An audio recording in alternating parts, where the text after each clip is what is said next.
All right, so talking about counters. So counters are extremely important because there's so many things that need to be addressed in a counteroffer. The counter offer is your chance as a seller or a buyer to make sure that all the terms that are being agreed to are in writing. So let's just start by talking about the initialing on the contract. So California law says that you can have a valid enforceable contract, but if there are parts of that contract that require initialing by both parties and the initials aren't there for both parties, the contract is valid and enforceable, but those portions they're not part of the contract if both parties haven't initialed. So for us as agents, where this comes into play is there are two parts on the purchase agreement that require initialing. Of course, every page has initials at the bottom, but I'm talking about two specific paragraphs: liquidated damages and arbitration. So those are two paragraphs that require extra initials. Can you repeat that, please? Yes, liquidated damages and arbitration. I'm gonna log into our contracts real quick. Well, I need to do anyways. Can you help us get to that? Yes, absolutely. So to get to contracts, so you need to log into car.org. So I'm going to pull up a browser and share it. New window. Okay, I'm going to share this window. When we go to transactions. So yeah, I'm going to do it for everyone so everyone can participate. Okay. All right, we'll share this one. Sure, why not? Okay. So the first thing we do is go to car.org. So this is going to be for any transaction that you need to do, right? Okay, from car.org, we're going to, good morning, we're going to sign in. So in the upper right hand corner is the sign in. Is everyone with me? Yeah. So we're going to sign in. So I'm going to sign in with my username. You'll sign in with yours. Hopefully. This computer is a little bit. Getting over the fire. Right? Let me do a little refresh here.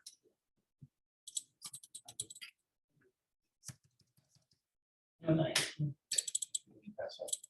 There we go. You have to be a member of the National Association of Realtors for us, right? Right. Yes, you need to be a realtor member to get this. So all of our contracts come from CAR. Gotcha. So as a new salesperson, I Right. still don't have this. So there's the local board of realtors, Greater Los Angeles Association of Realtors. Anyone that wants to be a realtor needs to join a local board. So when you join your local board, which for us is Greater Los Angeles Association, when you join your local board, you automatically become California Association of Realtor, National Association of Realtor. So no one can just join the California Association or the National Association.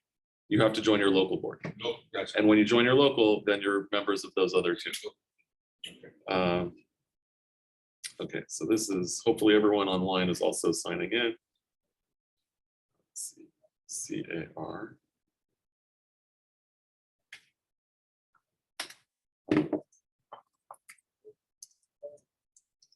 Okay, everyone ready to sign in, or you're signed in?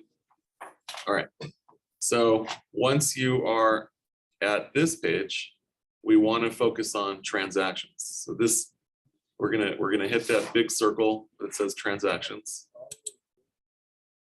And that's going to take us to another page where again we have to hit transactions. So right there, access now. Okay. It's just a lot of clicks to get to where we need to be. Did anyone not follow? Log in again. I'm on a different page. So from the main page at car.org, you're gonna log in. Mine says hi Jonathan up there. Yours should say either hi with your name or log in.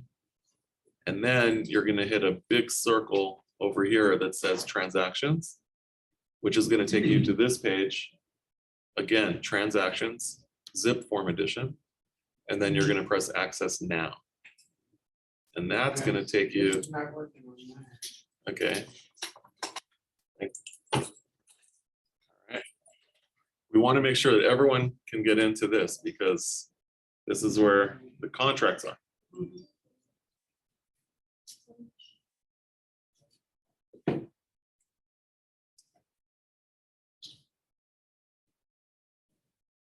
So you are where in your agent? Well, Me?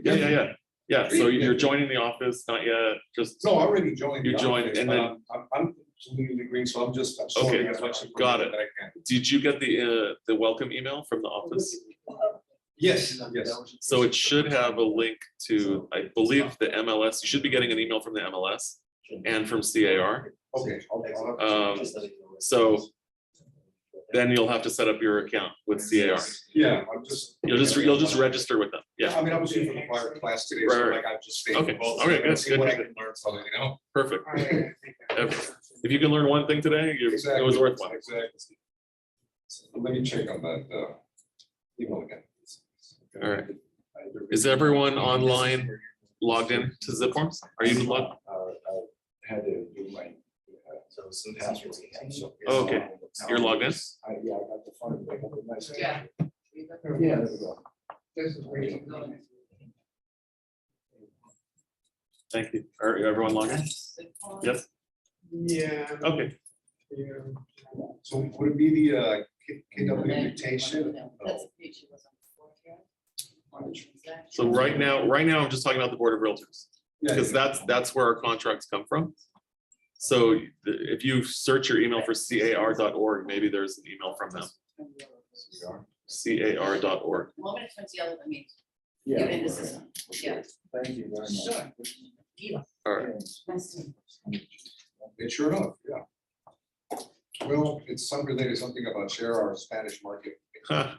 Okay, Which I can do, but it's. so that's kind of cool. So you know what? We'll look at that real quick because they used to have the documents in Spanish also. I don't know if they still do.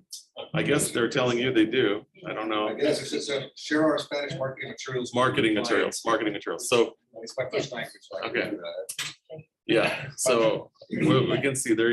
I think there used to be some Spanish stuff. I don't know. We'll see. Okay. So I'm going to press continue to transactions, another button for transactions, continue to transactions. So that's going to take us to our dashboard. Da-da-da-da. Maybe. Oh. There we go. Okay. All right, so now we have our dashboard.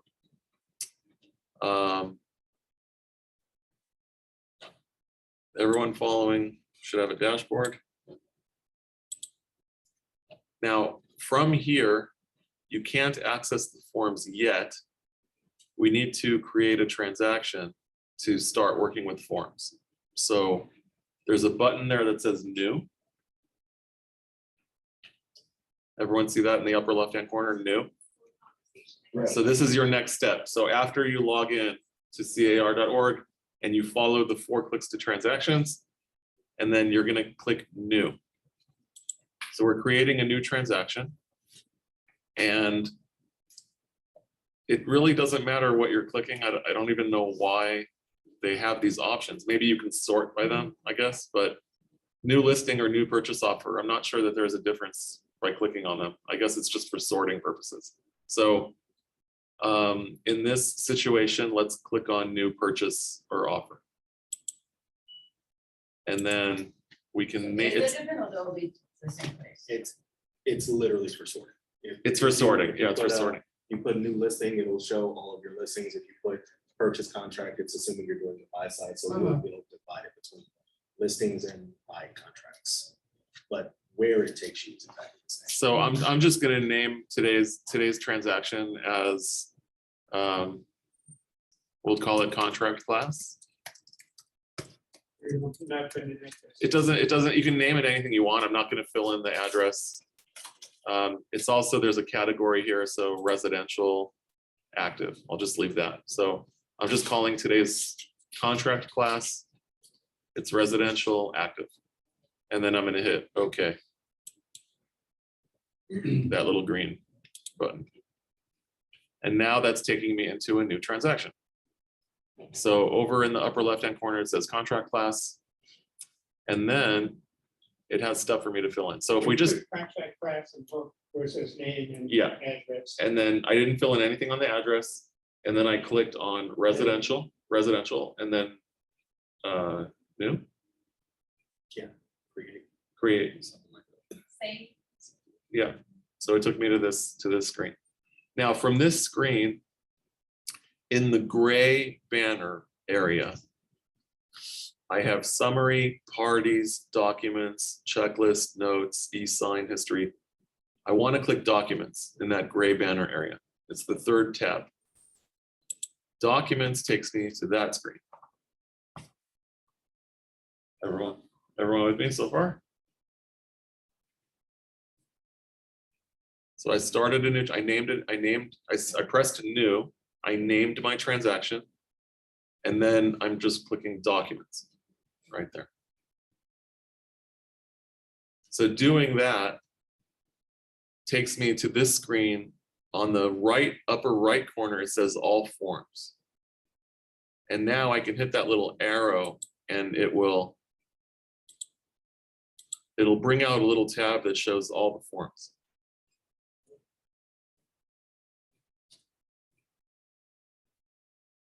You guys with me? All right. So I'm going to click on the purchase agreement.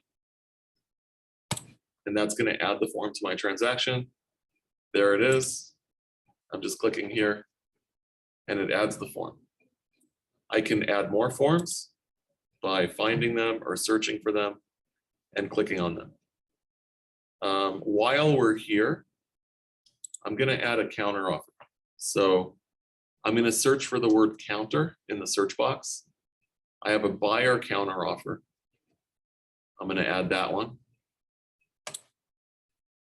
And then I have seller counter offer 1. I'm going to add that one. Sorry to interrupt, when I'm trying to go into this, it comes up, it won't let me continue, it's like license agreement. I need to like agree to Lone Wolf Technologies license. Yes, agreement? yes, yes. Agree to that. Yes. Okay. I was like, what? Yeah, Lone Wolf. Lone Wolf is a monster company. They bought everyone. Oh, that's. They bought zip forms. Oh, they own zip forms. They own zip forms. Yeah. Yeah. Okay, so you're agreeing where? Gila, is that you? Okay. Yeah. Okay, so you're agreeing and then what? And then I'm this one right now.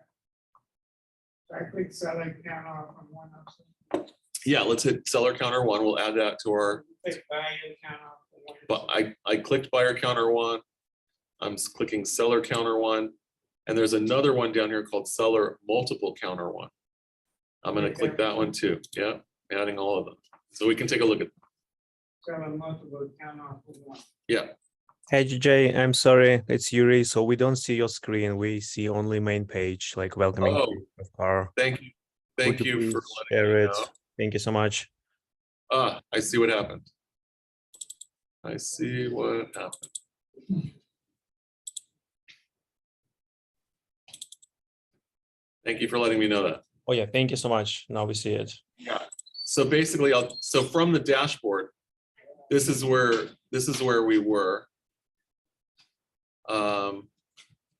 We clicked on new transaction and then went new purchase. Can you see that, what I'm doing? Yeah, Yes, yes, yes. new purchaser offer. And then we put the name contract class.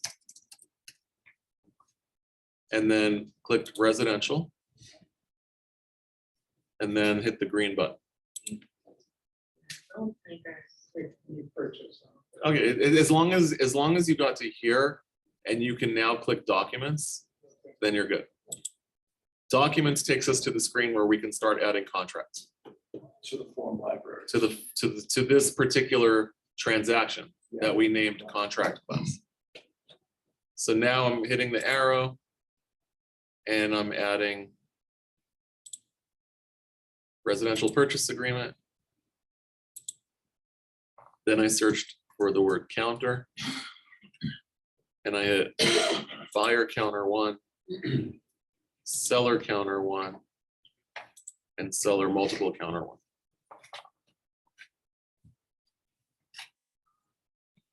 Okay. Now, I started to talk about the purchase agreement. I'm going to click directly on it. When I click directly on it, it allows me to start editing it. And then it's going to give me a choice. Do I want to use the editor classic or the new form editor? I prefer to use the classic. The new form editor is more advanced. It has a lot of more features. I like just easy. The form editor classic is easy.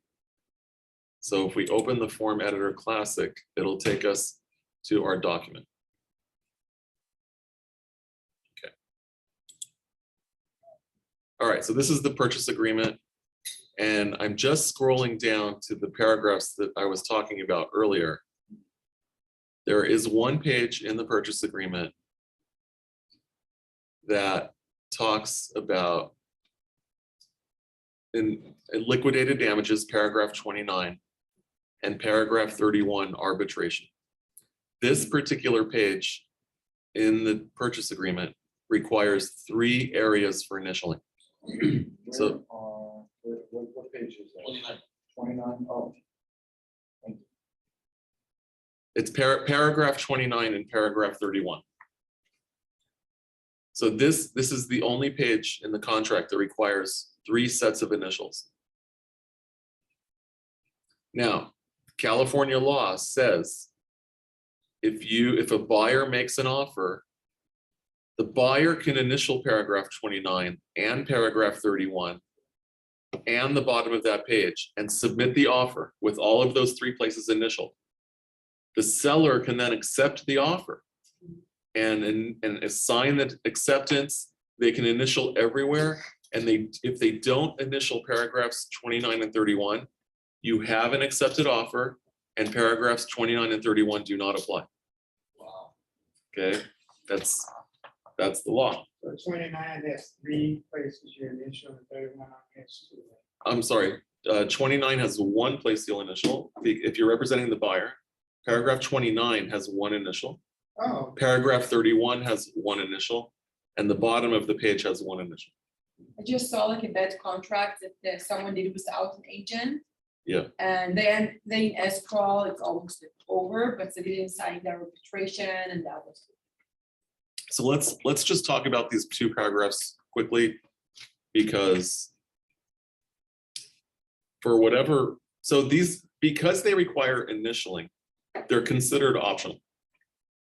They're not required, right? You can't call something optional required, right? So the way that this gets handled by DocuSign, when we send this offer for digital signature, the signature areas in DocuSign are whited out. They're not yellow. They're white, they look white. So when we send something for DocuSign, all the signature areas are yellow. Right? And we can drag, a signature or an initial, those are all yellow.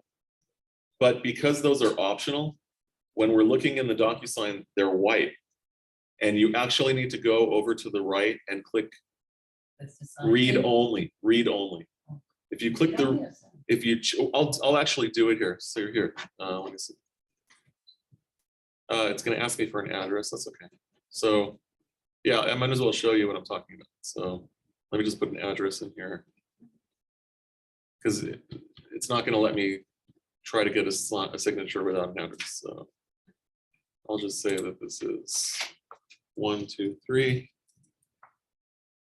Listing Street. We like that street. Beverly Hills, California, 90210. Okay, I'm gonna press E sign in the upper left-hand corner. You guys don't have to do this. I just want to show you what happens. I'm gonna press next. I'm gonna sign this as the selling agent. Hit next.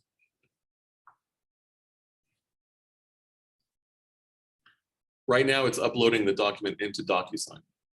DocuSign, hello DocuSign. So, you know what? I think I need to add a buyer. I'm going to close this real quick. I need to add a buyer because I need my buyer to be prompted. My buyer is going to be Tom Cruise. Okay, Tom, let's do a deal. Now we're gonna hit e-sign. Next, Tom Cruise, okay. Tom Cruise at gmail.com. Okay, there we go.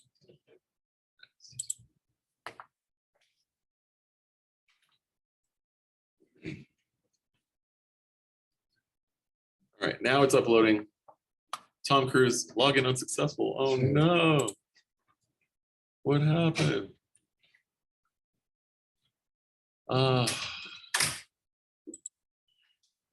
What happened?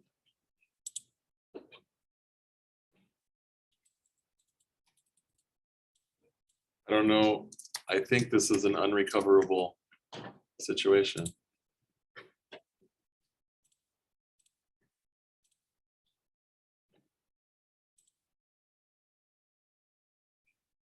Come on, DocuSign. Please work, please work, please.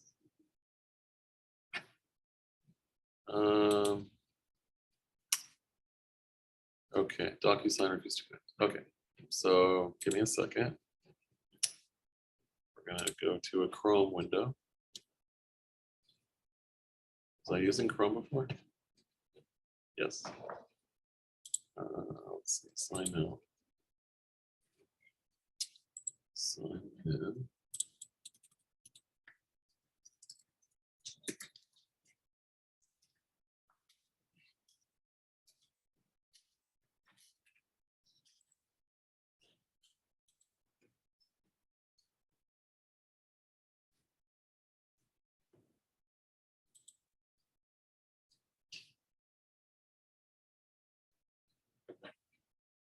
So I want to share my screen.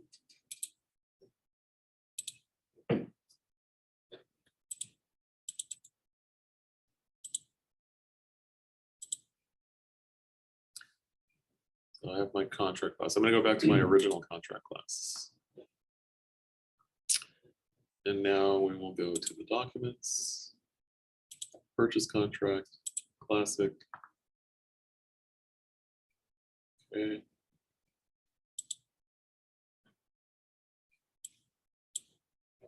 Buyer. Cruise. And we will e-sign. Next. Try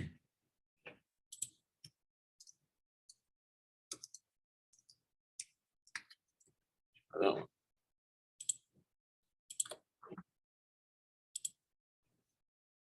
Hashing cannot be completed. Please enter a valid property address. Okay.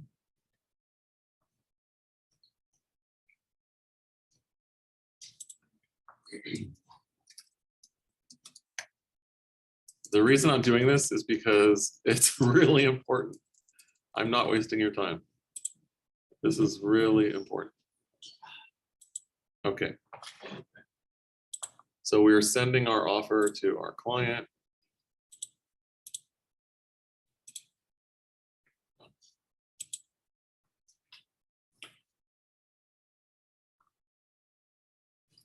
Come on, DocuSign, we can do it. We can do it. No, we cannot do it. Why are you doing that? I just don't know.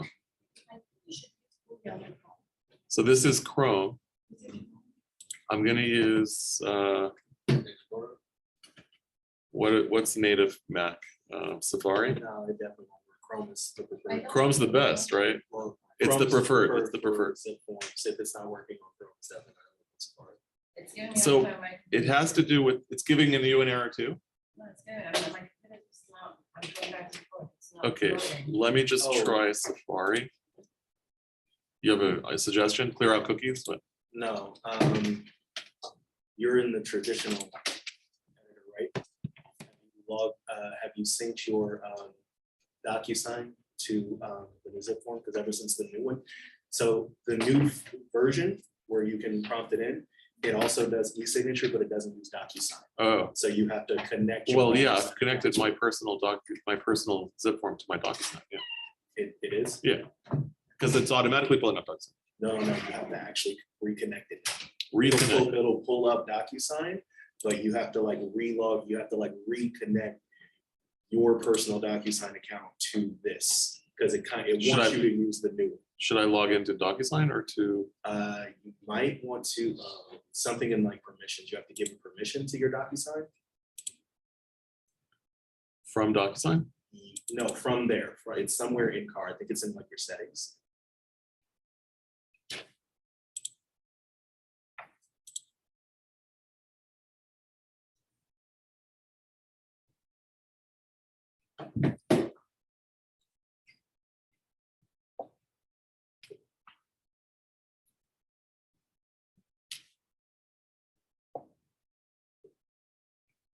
There should be somewhere to link your DocuSign account.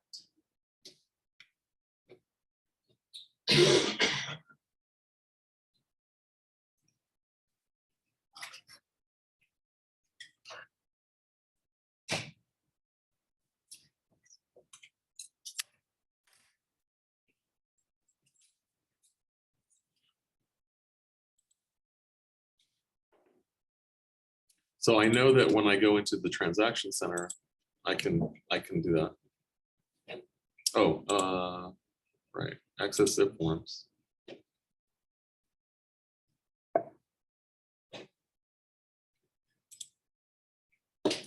Yeah, I know I can go into my profile here and do that. Maybe that's it. I think that's where you might be. Okay.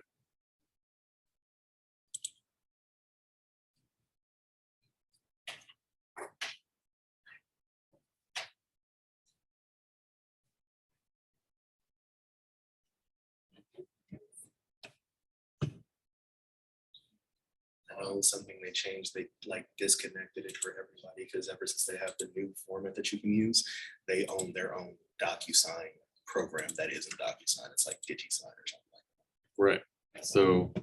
They make you like reconnect here, your DocuSign. Okay, so I'm going to unlink and relink. I would try that. So, like, relink it, relog in, and then that hopefully make it work. Other than that, I like.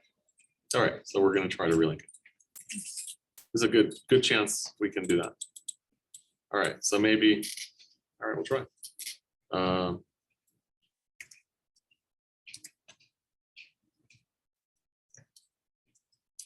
So everyone should know that this DocuSign is normally $240 a year.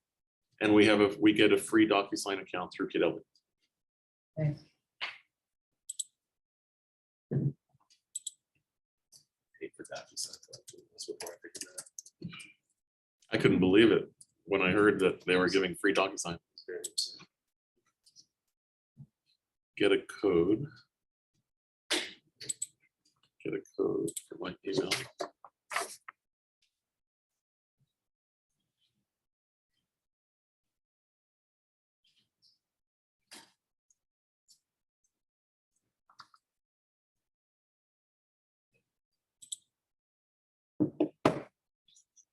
Okay, we are relinked. Let's try it again. I'm going to go back to my dashboard. I need to share my screen. Okay, so we relinked DocuSign, going back to my dashboard. We will try again. Transactions, contract class, documents, purchase agreement, form class. Okay, e-sign. Let's make sure we got Tom in there. Let's make sure we have an address. We did, okay, e-sign. Me and Tom. Next, come on, DocuSign. Work, work, work, work. Yay, we did it. Thank you. What was the issue? I unlinked and then relinked. Okay, this is DocuSign. And in DocuSign, this is how we get digital signatures. So in the left-hand column, in the upper left-hand column, there's me and Tom, right? So if I select myself, I can drag a place that I want a signature and drop it. I can delete it by pressing delete. If there's an initial required, I can drag an initial and drop it. I can move it, drop it, delete it. Where I need a date, I can move that over, drop it. I can move a name. So my name, Jonathan Joel Wallack, will appear there. I can have a text box. So in the text box, I can type directly into it, or in the right side, I can add text right there. Now, there's something really important to see here in the text box. In the upper right-hand corner, it says read only. That's really important to check. The read only will prevent issues after I send my document. If I send a text box and I don't check read only, it allows them to enter something into the text box. It allows them to enter text into it. Okay. Now, the reason I'm bringing this up is because now the really cool part about DocuSign is, look, it automatically put all the signatures and initials everywhere that they needed to be. It does this for us. It's pretty awesome. Now, Is this a pre-done signature? You've done one, like your own signature? Or is it No, just a no, document? it's just, it's loading. So basically zip form is where I'm editing my contract. When I press the e-sign button, it uploads my form that I just edited to DocuSign. Right. And then it opens up this window. This is a window Yeah. of DocuSign's server Yeah. in our zip forms. Okay, so I'm going back to paragraphs 28, was it?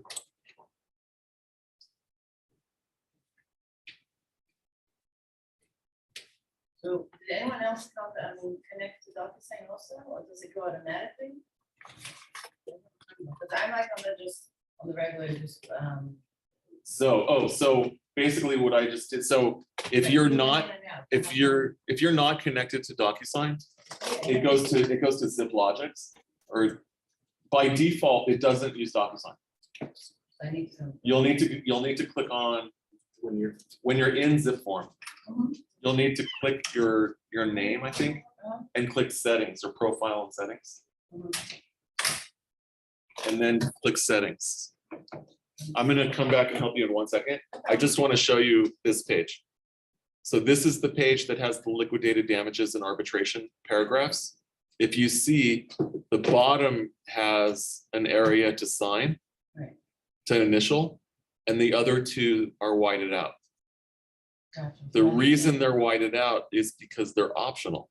Mhm. So when this form is emailed to your buyer, they are going to have to click it manually. It won't, usually when your buyer gets a DocuSign, they click the link in their email. It'll take them to the signature page, and then they're just going to go click, click, click, click, click, click, click, click. It won't stop on this. It will not, it'll pass it. and it'll go straight to the bottom. Can you change it to yellow? Yes, so that's what I'm recommending that you do after you discuss these two paragraphs with them. So if I click on that, that allows me to click on required field, not read only, required field. That'll turn it blue. So I want to do that for both of those paragraphs. Let's talk about those two paragraphs real quick because if they're not, so let's just talk about them real quick. But before I do that, settings will be. Do you have DocSign? I do have, but I haven't used it in a while, but it says here, you know, prepare sign as Oh. signing. So. Is that, I don't think it will go automatic. Or like- signing will go down. Oh, no, I did. I'll figure it out. Then it must not.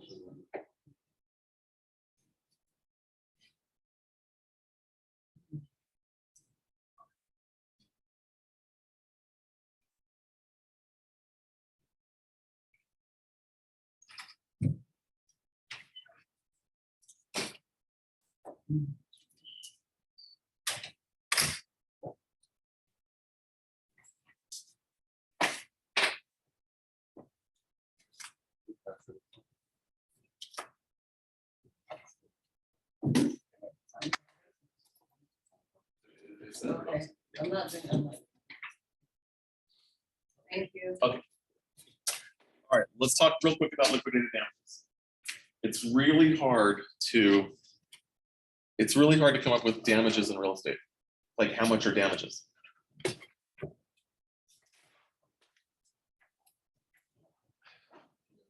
Right, I mean, it's really hard to put a number on a damage in real estate.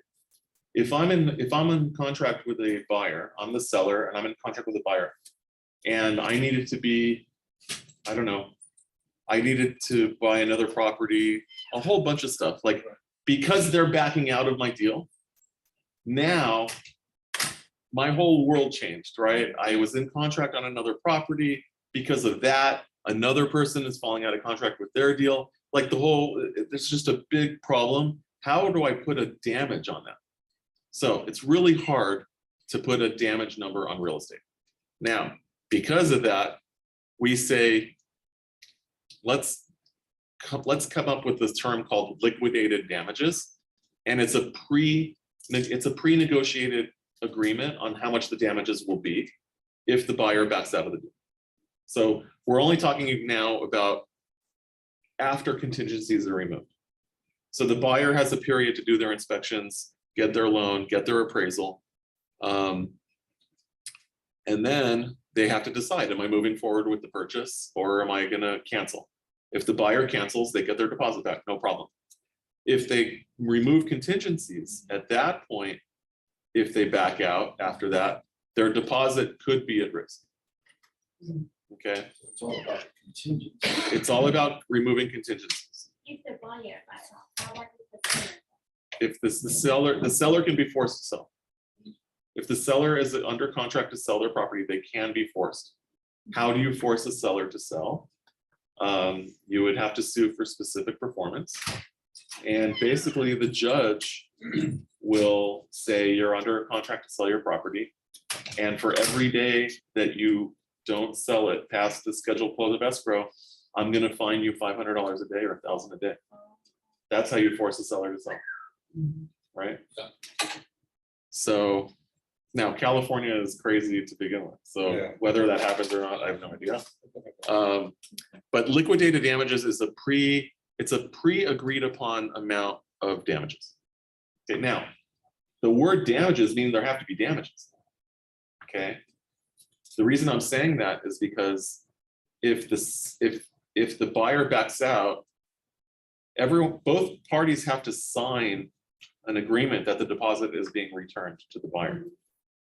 The seller probably doesn't want to sign that to escrow. They don't want the buyer's money going back to the buyer. They think they got it, right? If the seller turns around and sells the property for the same amount of money or more, there were no damages. Right? The seller put their property back on the market, a new buyer comes along, buys it at the same price or more, there's no longer damages. Right? There have to be damages in order to collect on damages. Okay? All right, so that was just my aside. Now, this paragraph, just for the purpose of talking about having to initial this paragraph, I would suggest clicking required field here for liquidated damages. Yes, have the conversation with your client what it is. If your client says, why should I initial that? The answer, the response to your buyer is because it limits your damages to 3%. If you don't initial this, you could be liable for more than 3%. So let's say we're in a deal right now. We represent a buyer. We're in a purchase for $1 million, and all of a sudden the market falls out, prices are going down, the buyer backs out, this is not initialed, and then we back out, and then the seller goes and sells their property for $700,000 now instead of $1 million. Now there's $300,000 in potential damages because they had $1 million with us and now it's $700,000 with the new buyer. There's $300,000 now potential damages. So if they had initialed this, there would only be $30,000 in agreed upon damages. Right? You sold the property, so I'm sorry? you sold it to someone else. Sold it to someone else for less money, for a lot less money, because the market value went down. But not because of this buyer, it was the buyer number one. Buyer number one backed out, and this was not initialed. Because it wasn't initialed, they didn't limit their downside to 3%. But he backed out and there was an agreement. They backed out after contingencies are removed. After contingencies are removed. That's what I was wondering. Right. So Now they're- we can sue for the whole damage, right? they can sue for the whole thing If they didn't sign. if it's not initialed by both parties. Yes, yes. So that's why I'm recommending when you guys send your offers out for initialing, make sure you click this one and hit required field, so they don't skip it. Now, the next one is arbitration of disputes. I have a question. Yes. So what is that earnest money deposit? That's what that is. It's the earnest money deposit. But sometimes the buyer wants to put 5%. Okay, so this says if the property is a dwelling with no more than 4 units, one of which the buyer intends to occupy, so that's important also, the buyer has to be moving into it, then the amount retained shall be no more than 3% of the purchase price. So it limits to 3%. Any excess shall be returned to the buyer. So if you put 5% into escrow, it's still only 3% is at risk. And it also says that the seller shall retain as liquidated damages the deposit actually paid. So if someone only puts $5,000 into escrow as the deposit, or $10,000 into escrow as the deposit, that's all the buyer can lose. That's it. That's it. It's the amount actually paid, not to exceed 3%. All right, now, we're talking about counter offers now. Okay, now, if you're preparing this as an offer, in the additional terms in this contract, you might put as an additional term, seller agrees to initial paragraphs 29 and 31. If you put that in the offer and they forget to initial it, then you can make them initial it because it was a term in your offer. Now, as a buyer, I made my offer, we initialed it, my buyer initialed these 2 paragraphs. The seller sends us a counter offer. Without this, they only send us a seller counter offer 1. Okay, so let's think about this real quick. We are sending an offer that's 1,000 pages, and all they're sending us back is 1 sheet as a counter offer. They need to go back and initial every single page here and sign this. When they sign it, it says seller signature, acceptance of offer. Seller acceptance is subject to the attached counter offer. When the seller makes a counter offer, they're checking this box that says seller counter offer. So they're accepting all the terms, and then they're making seller counter offer 1 and only changing the terms that they don't agree with. Right. Right, but what happens if they don't send us back the whole contract with their counteroffer? We don't know if they initialed those two paragraphs. The seller? The seller, okay, so our, From the second part. as so their- let's say, so let's say we're dealing with a property that had 30 offers. I guarantee you the seller is not initialing and signing all 30 offers for everyone and sending an entire contract back with their counteroffer. The listing agent is gonna send a one-page counter to everybody and not send the full contract, Mhm. right? The danger with that is that we don't know if the seller initialed those two paragraphs. Gotcha. Because the seller could come back and not initial those two paragraphs and they don't apply anymore. But if you agree, does it mean like? Okay, so Those are in, the only terms that are not automatically. right, those are, because they need require initials, they're not automatically agreed to. We initialed it as part of our Right, offer, right, right, right, but right. they could accept the offer and not initial it. They could even give us a counter offer and not even address it. And then when they have to go back and sign everything, they don't initial those two paragraphs. It doesn't apply. Yeah. How do you go? It's not new. It's forever. It's been forever. So- Okay, so here's what happens. Here's what happens in the realtor world. We have a term that we counter on our offers called liquidated damages, and liquidated damages and arbitration are a part of this agreement. It's a term that you'll see on counters all the time. Mhm. Liquidated damages and arbitration are a part of this agreement. Okay, Yeah. so when as a listing agent, when I send a counter back, I say, number one, purchase price to be, because we're obviously countering price. Number two, deposit to be 3% of purchase price. If I don't add the term deposit to be 3% of purchase price, the deposit only needs to be what was originally written on the counter. So if we have $1 million offer with a 3%, with a 30,000 deposit, right? That's 3%. We wrote our offer, $1 million, 30,000 deposit. We get a counter offer for 1.1. And that's the only term on the counter offer, 1.1. We still only need to put 30,000 in escrow, not 33,000. Okay, now, as a listing agent, I counter the purchase price. My counter item number 2 is deposit to be 3% of purchase price, because I'm protecting my seller now. I want to make sure my seller has access to a full 3%. Right. My counter item number 3 is liquidated damages and arbitration are a part of this agreement. Now the buyer knows the seller is on the hook for those 2 paragraphs.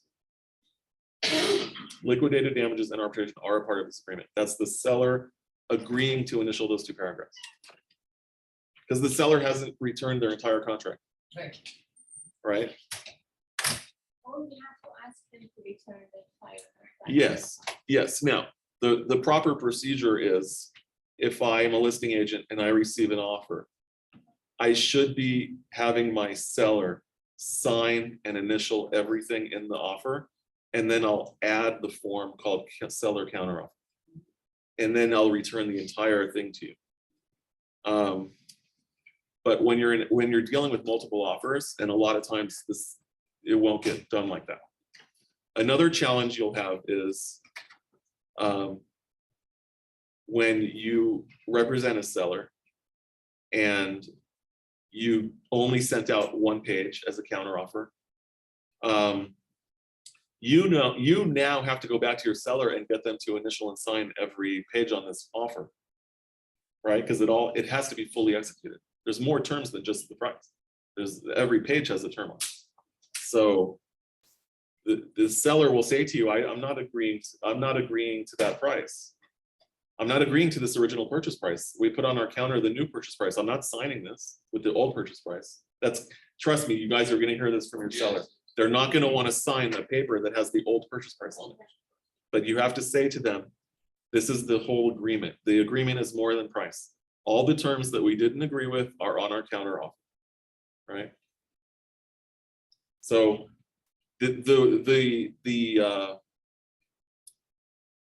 the term that I've seen some agents put on their counter offers that throw me is all terms to remain the same. Like they'll give a bunch of things and then they'll say all other terms to remain the same. That wording, all other terms to remain the same, I don't know what that means. That could throw a whole thing for a loop. I don't know what that is. Yeah, it's very vague. I don't like vague. I like to be short and clear. It's vague, when we write on our common offer, to include. Yes. We specify it by some, paragraph 29 and paragraph 30, You can. So it's paragraphs 29 and 31. just to clarify it, yeah. You can. So I'm gonna.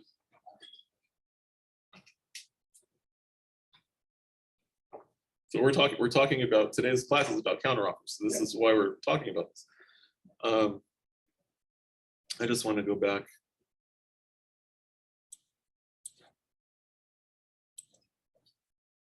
Sorry. I want to go back to my zip form. Transaction.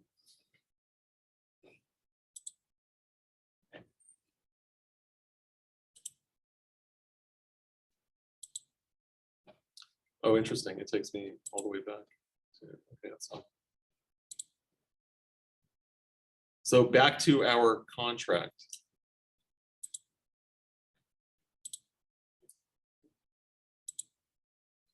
Back to our purchase contract. So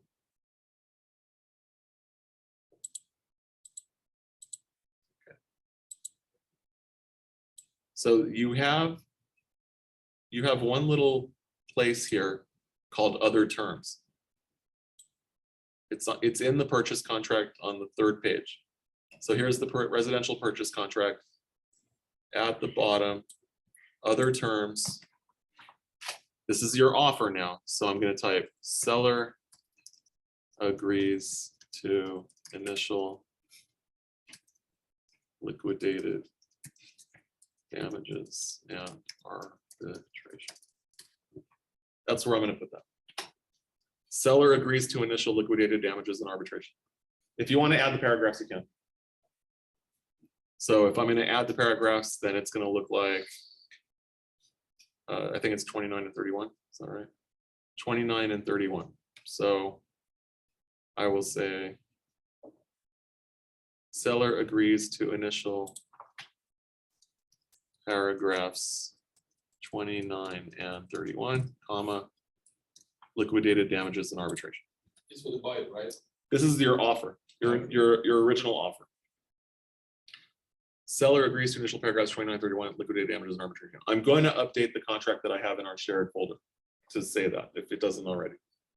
Because that's. You can use that as a template. So I have a shared folder that I have a contract in there.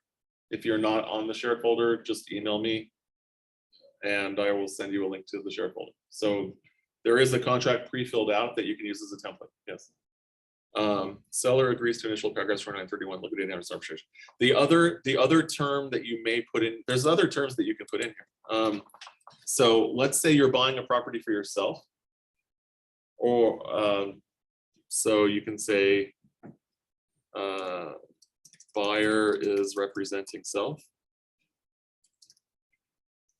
in this transaction. That's another term I would put in. Another term that I may put in is buyer has a California real estate license. Do you have to disclose that? You do, you have to disclose it. Buyer has California real estate license. Buyer is related to buyer's agent. Another thing you need to disclose. What's the reason for disclosing this? It's because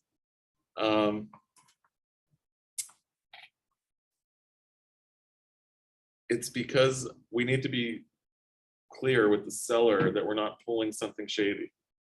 So Well, if you want it directly from the seller, yeah, direct. if you're, but let's say I get my cousin George to fill out an Oh, offer, yeah. right?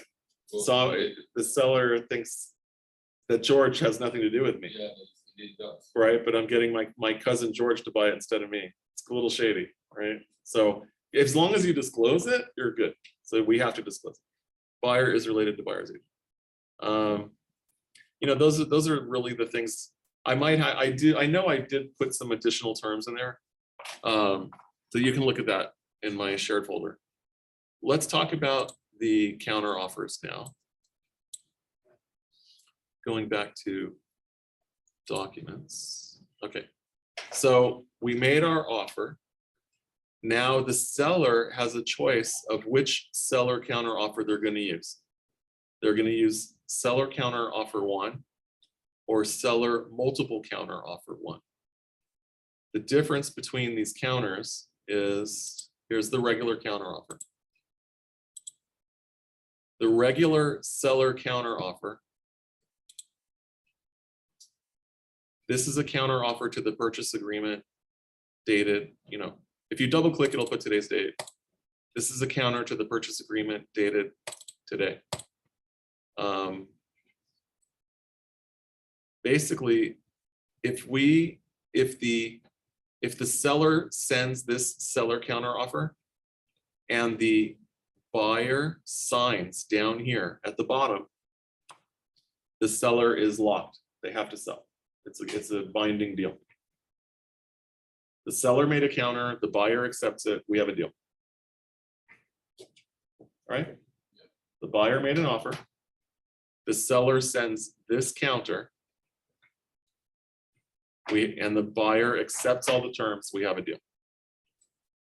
That's the standard counter offer. Now, if I go back to and look at the seller multiple counter offer, that means there's more than one buyer that have written an offer on the property. And I'm using this form, the seller multiple counter offer. Why am I using this form? Because the seller is going to put their terms in. The buyer can sign, or the seller is going to sign paragraph 5. The buyer can accept in paragraph 7, but the seller will have to sign again in paragraph 8.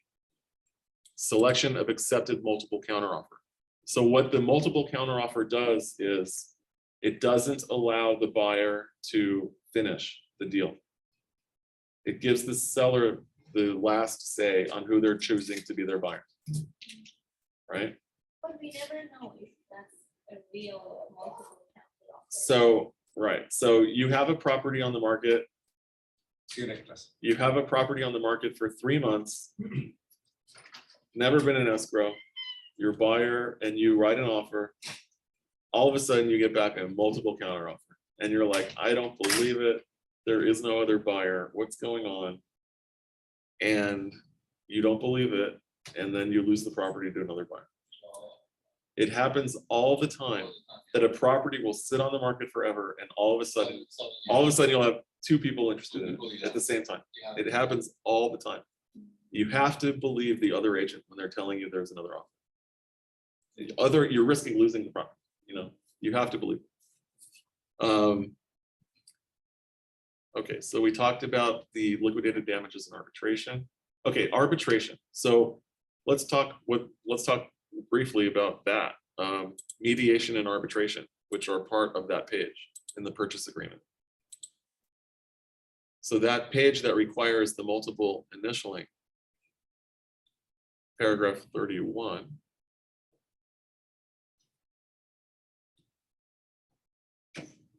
Okay, so the contract does call for mediation automatically. There's no initialing mediation.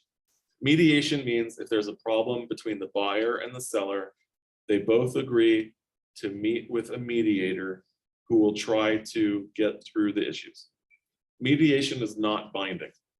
If the buyer and seller don't agree with anything that happened at the mediation, they can both walk away, no problem. There's nothing binding. The next step is arbitration. If these are both initialed, the buyer and seller are agreeing not to go to court with their dispute. They're agreeing to go to an arbitrator. An arbitrator can be a judge, it can also be an attorney, it can also be a professional arbitrator. CAR has arbitrators. They have a recommended list of arbitrators. So the difference is mediation is not binding, arbitration is binding. If the buyer and seller reach an agreement in arbitration, that will be binding and enforceable. That's the difference. So a seller it really makes sense for a seller to initial arbitration. Because if you own a property and you don't have arbitration initialed and you have a problem with the buyer can take you to court and they can tie your property up for years and years and years and years, and you will not be able to sell that property during the litigation process. Oh, you buy a suit? If the buyer sues, there's an issue, the seller is stuck with that property until the court finishes whatever it is, until that lawsuit finishes. No, there's no title insurance giving title insurance on a property that's in litigation. Right? It's too much risk. So I would definitely recommend to a seller that they initial arbitration, because explain to them, you know, we're not supposed to make recommendations, but I mean, you have to tell your seller, look, I can't tell you what to do. However, I need to explain to you what could potentially happen. If you don't initial this paragraph, you're just saying that if it goes to court instead of arbitration, you're saying you're going to wait till the court reaches a verdict, a final verdict, and that could take years. So potentially your property could be tied up in court for years. If the seller signs it, If the seller doesn't doesn't initial, can be tied up in court. yeah, could be tied up in court instead of a quick arbitration So that's the advantage for the seller. for the What seller, is the advantage for the buyer. So the feedback that I've gotten from people whenever I talk about this, it's usually attorneys that I'm dealing with. And they say, I don't want to agree to it now because I can agree to it in the future. That's what I'll hear from attorneys. The counter to that is, if you don't agree to it now, the other party might not agree to it in the future. Right? Just because you want to agree to it in the future doesn't mean the other party's going to. So that's the feedback from attorneys, and that's my response. Because attorneys usually never want to initial arbitration for whatever reason in their lawyer world. They figure they'll battle it out, right? So, but in this situation, you know, having a property tied up in court is never a good thing. I don't think. Okay, any questions so far? We did go over some stuff. Question? Dean, anything? Okay, so just, we have to really think about the liquidated damages in arbitration in the counter offer if we don't have a fully executed offer, right? It has to be in a counter term. If it's not, if we don't have a fully signed offer, an initialed offer that gets returned to us, we do need to make sure it appears in a counter.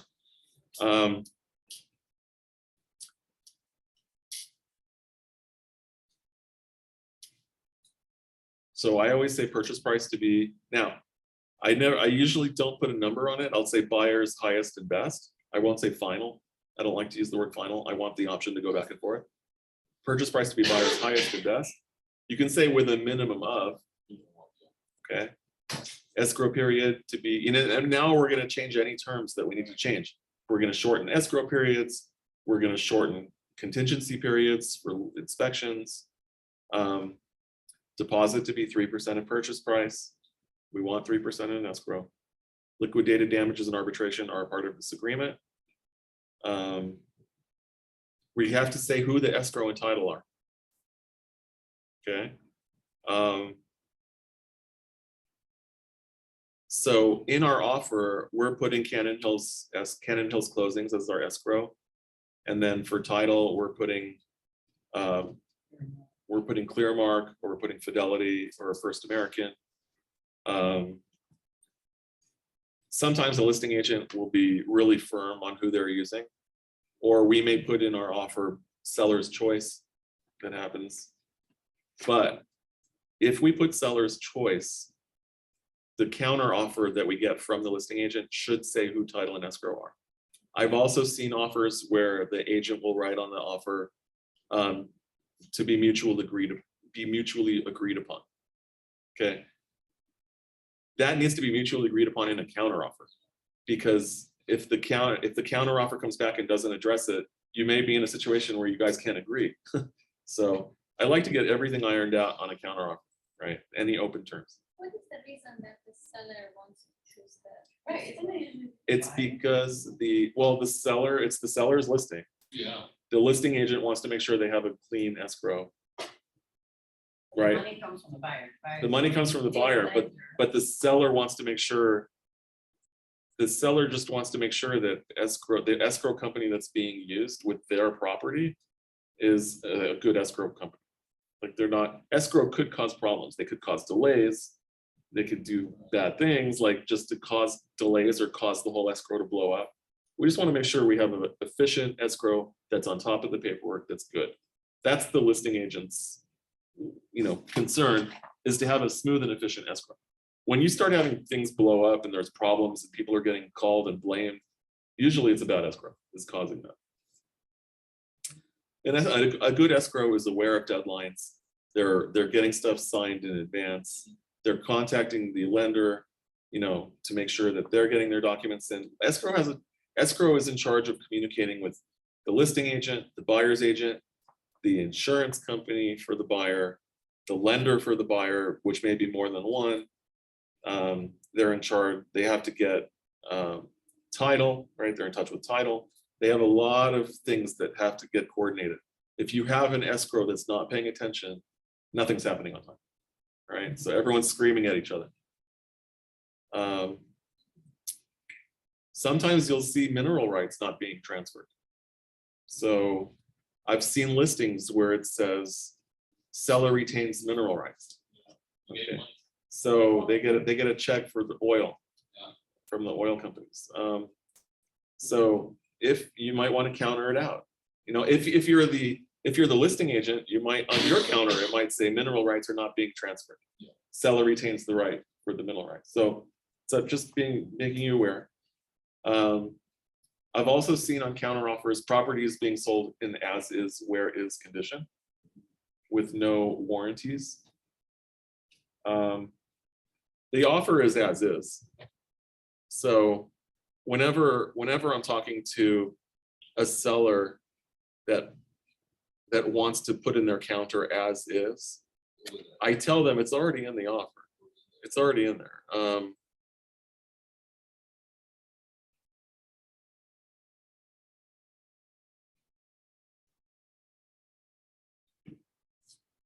Now it's as is, the property to be right now. So after you do your inspections, you're gonna learn new things about the property. But a lot of sellers, a lot of listing agents will put in their counter offer. Seller will not give any credits. Now the seller doesn't have to give any credits from the beginning. So the seller is only agreeing to sell the property at the price that's agreed to. They're not agreeing to give any credits. They can add it in their counteroffer. They think it makes it more firm, but it really doesn't matter. The seller is only on the hook to sell at the agreed upon purchase price. Yeah, I'm not sure which paragraph as is, but it says in the purchase contract that the purchase is as is known to be right now. It's as is.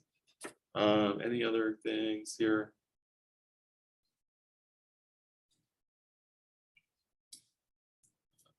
Sometimes you'll have an agent write in that they want the seller to pay for a termite, right? So CAR, there used to be a pest addendum that was included with offers that asked the seller in advance to pay for Section 1 damage. So it'd be termite damage, either wood rot or termite damage. Even showers, the shower pan that is leaking. So a termite inspector doesn't just look for termites. They're also going to put a stopper over the shower drains and turn the water on and let the water fill up an inch or two above the drain. And then they'll continue their inspection while they let that water sit. At the end of the inspection, the termite inspector is going to crawl underneath the house to look for subterranean termites. They're also looking underneath the showers to see if anything's dripping. So if the shower is dripping, that's Section 1. That is covered under Section 1. So usually a seller will pay for section 1 damage. It's actual damage. Section 1 is actual damage. Section 2 is preventative. What is preventative? A hole in the wall outside that's not screened, that needs a screen, that's preventative. That's section 2. Because it's not damage. There's just a hole that's not covered, right? Section 1 is actual damage, wood rot. You know, you'll see the termite inspector with a pointy stick and he's jabbing all the wood around the house. You're like, hey, don't do that. But he's jabbing it to see if it goes all the way through. Because you may see a piece of wood and it looks perfect, but it's hollow. The termites got in, they ate all the wood, but left the paint. Wondering what does that have to do with termite? Because that would be a regular inspection. It's so, But he wants to see if there's any policy. so there's the general inspector doesn't go around poking wood. The general inspector just looks at He everything. does fill up the water and will check. The general inspector usually won't fill up water. You might have a really good general inspector that does that. Yours does that? So they might be checking the stopper to make sure the stopper is working. Because they will put in their inspection that the stopper is not working. Okay. And also water flow, pressure.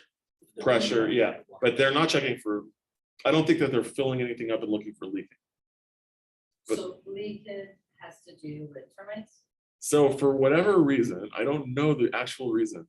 This is what termite inspectors do. They fill up the bottom of the shower pans and they look for leaking in the shower pan.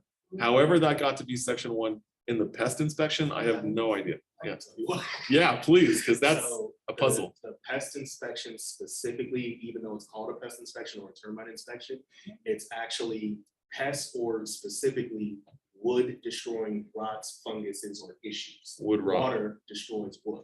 That's why they look. So it's wood, they look for wood rot, yeah. What about black mold? That's not for the termite inspection. That's, yeah, That's not- your general inspector will most likely point it out. Right. If, depending on where it is, your termite inspector will also see it and point it out, but they're not going to inspect it and certify that Unless you it's have black someone mold. They're going to recommend you get it mold. Yep. I would always recommend it, of course, always a general inspection. The general inspector is going to do an inspection and say, you need to have your plumbing inspected, you need to have your electrical inspected. You know, if you see something, a very common issue we'll find is electrical panels that have been recalled. Yeah. There are a ton of electrical panels that Federal Pacific panels. There was a company called Federal Pacific. They manufactured these electrical panels that the breakers don't trip. So the breaker trips for a reason, right? If the line gets too hot or there's too much current being pulled through that line, it trips the breaker. Federal Pacific manufactured literally hundreds of thousands of panels that don't trip. So when an inspector sees that, they immediately call it out. And this is definitely something your buyer should be asking for as an upgraded panel in condo and house.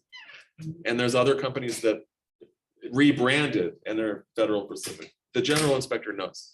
Depending on how old the wiring is in the house too, Federal Pacific, that like particular bad panel could actually lead to needing the whole house wired. Depending on how old it is.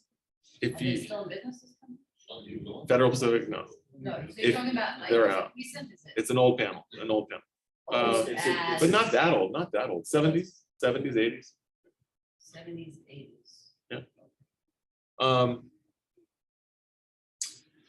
You might find, so there are, if you go into these old houses from the 30s, they might have cloth wrapped wire.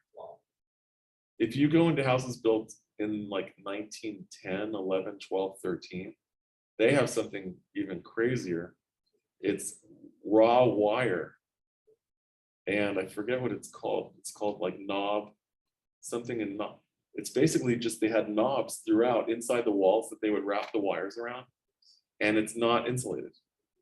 And it still exists today. Like in Leimert Park and areas around USC, old craftsman houses throughout. Like you'll see if the houses are built in between like 1910 time, around that, you'll see that kind of wiring. What the old one, what'd you say? I forget what it's called. It's called like loop and knob or something. It's rare. It's rare. You'll also see panels that have like screw fuses. Oh. They're round fuses that screw in, like, Yeah. all of that stuff needs to be updated, right?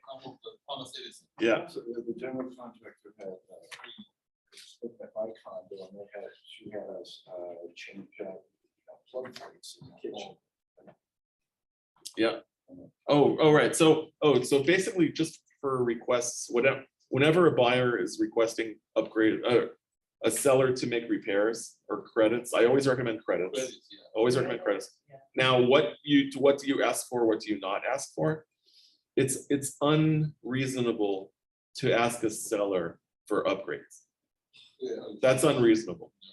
So in a kitchen, if you're in a house built in the 50s, 60s, and in the kitchen, you just have regular outlets.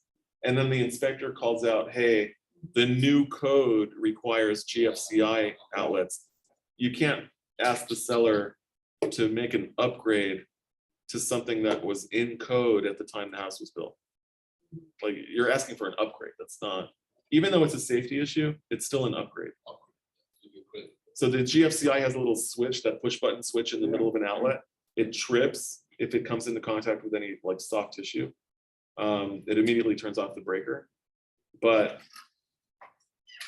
it's not something that you would ask a seller to replace because it's an upgrade. I'm asking a seller to upgrade hazards. Like my inspector found asbestos in the crawl space on the vents. I'm asking the seller to either remove it or encapsulate it or give me a credit for that. Any kind of exposed wiring, I want the seller to pay for an electrician to fix, to not make that a safety hazard anymore. Defective, recalled electrical panels. Any active leaks, I want the seller to repair that. If I find mold, I want the seller to repair that. How about air conditioning? Leaking roof, that'll all be on a request for repair. And I'm just talking about what's fair to ask for. The seller doesn't have to agree to anything. All right, so, but those are reasonable to ask for. Okay, here we go. So paragraph 7 of the purchase contract says condition of property. Unless otherwise agreed, the property shall be delivered in as is in its present physical condition as of the date of acceptance. So the seller has to maintain the property from that day. So it says the property, including pool spa, landscaping, and grounds, is to be maintained in substantially the same condition as on the date of acceptance, and all debris and personal property not included in the sale shall be removed by close of escrow at the time possession is delivered to the buyer. If items are not removed when possession is delivered to the buyer, all items shall be deemed abandoned. Buyer has to give a notice for a 3-day notice to have the items removed. So it is in the contract that the buyer is making an as is. It's an as is sale. It is as is. Now the buyer is going to investigate the property and find out things that they didn't know about, right? But this is saying to the seller, you're selling your property as is for this price. That's all you're committed to, is to sell your property at the same price. And you have to maintain it in the same condition.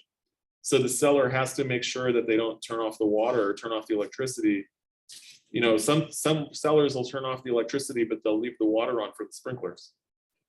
The problem is that the sprinklers were on an electric timer. Yeah.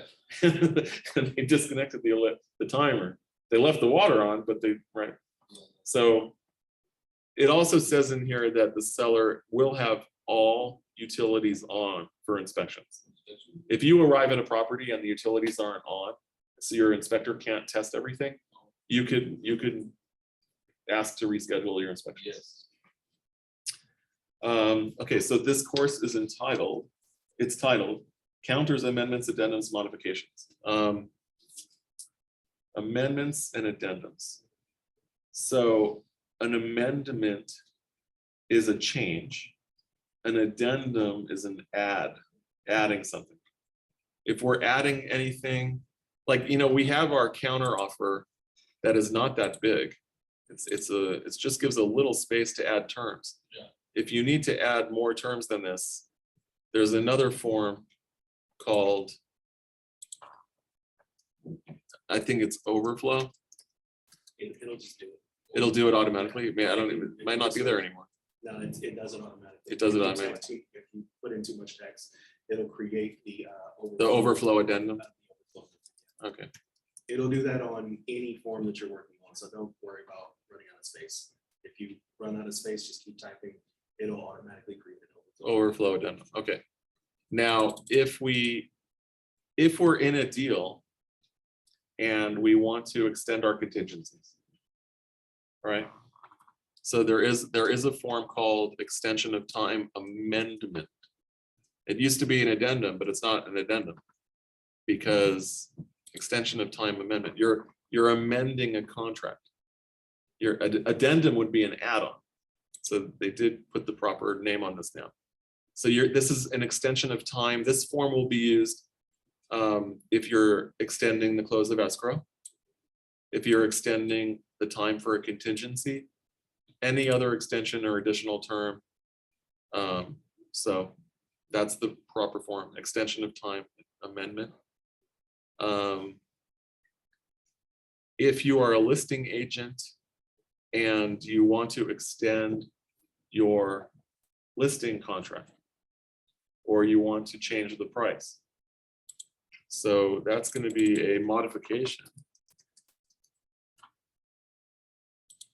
So this is a form called modification of listing, buyer representation, or other agreement between the principal and the broker. So if you have a listing agreement or a buyer representation agreement, this is where you would make any changes to that. If you're changing the price on a listing, it's overpriced, it's not selling, and you want to reduce it by 100,000, this is where you do it. You pull up this form, the listing price shall be changed to, you put that amount, boom, expiration date, extension, put the new date here. It's really as simple as that, and it gets signed by you and the principal. What was that called? That one is the modification. So if you just search for modification, that's the one. But that's only helpful for the listing. This is for a listing or for a buyer representation agreement. How you can use it. So let's say you have a buyer representation agreement signed at 2.5%, and then you're showing your buyer a property that's only paying 2. He doesn't want to be on the hook for 0.5. He is, but you're going to be the nice agent and say, okay, I'm not going to hold you accountable for that half. You can use this and say, for this particular property, the commission that the buyer is responsible for is only 2. It doesn't have to do anything with the offer. This form is only for listing agreements and buyer representation. Yeah, it's a modification. It's a modification between the principal and the broker. So any deal, it's not between buyer and seller is what I'm trying to say. It's only between the agent and their client. That's the form that would be So used. the broker has to make the decision on it. So we are the broker. Office broker. On a listing, the broker has 5 days to back out. If the broker doesn't agree to your listing, you signed a 1% listing, giving 99% of it to the buyer's agent. Then the broker has 5 days to back out. It's the loophole for us, like we shouldn't have done that, right?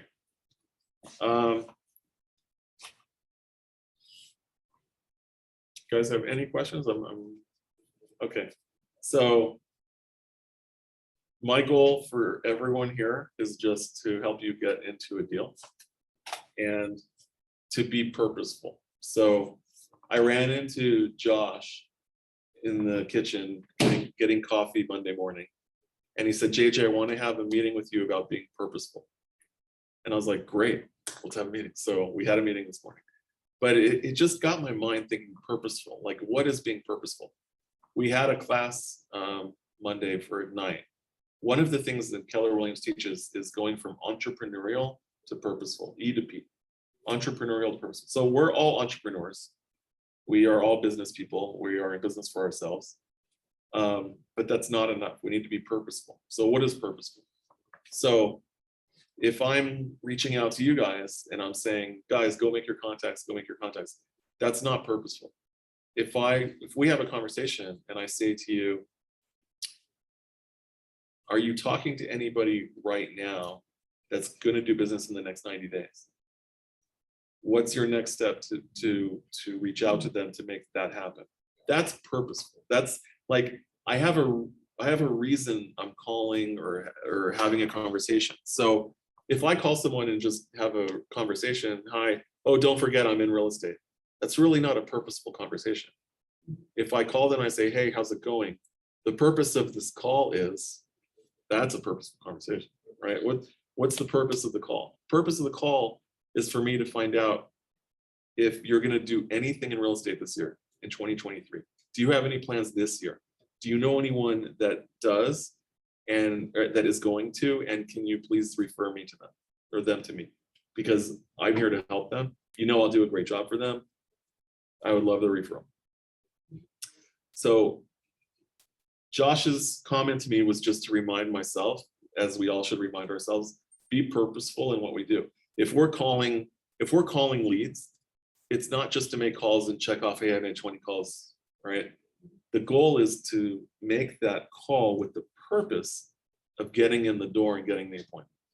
So we just have to be purposeful about what we're doing. Just something to leave you guys to think about. Done. Homework. Thank you. Okay, so tomorrow, You finished early, JJ. I finished early, but I'm here to help. So tomorrow we are going over the comps again. So anyone that wants to bring properties to comp, we will do comps. Comps are something that we do in our realtor day-to-day activities every single day. Whether we're writing an offer, we need to send comps to our buyer so they can decide how much to write their offer for. If we're going on a listing appointment, we need to know we're not overpricing a property. It's very important. We don't want to waste our time and money. We want to make sure the seller is realistic about what they can get. And we want to do comps so we can show the seller and bring them into reality of what their property is valued at. So we're always doing comps every single day. So that's tomorrow. We'll do comps. Anything you guys want to comp, bring the address tomorrow. We'll do it. All right, guys. Have a great day. Anyone online have any questions? Thank you, JJ. Everything was very helpful. Okay, good. Thank you hope so so. much. So right, tomorrow that you're was talking great, man. about comps, you said? Tomorrow, yes, we're doing comps tomorrow. We're Okay. gonna go on the MLS. We're gonna learn how to navigate the MLS tomorrow. Okay, thank you. Okay, all right, guys. One question, you know, I mentioned to you that I had this actress character. actor Yes. that we're trying to- Bye, thank you for coming. Thank you. At the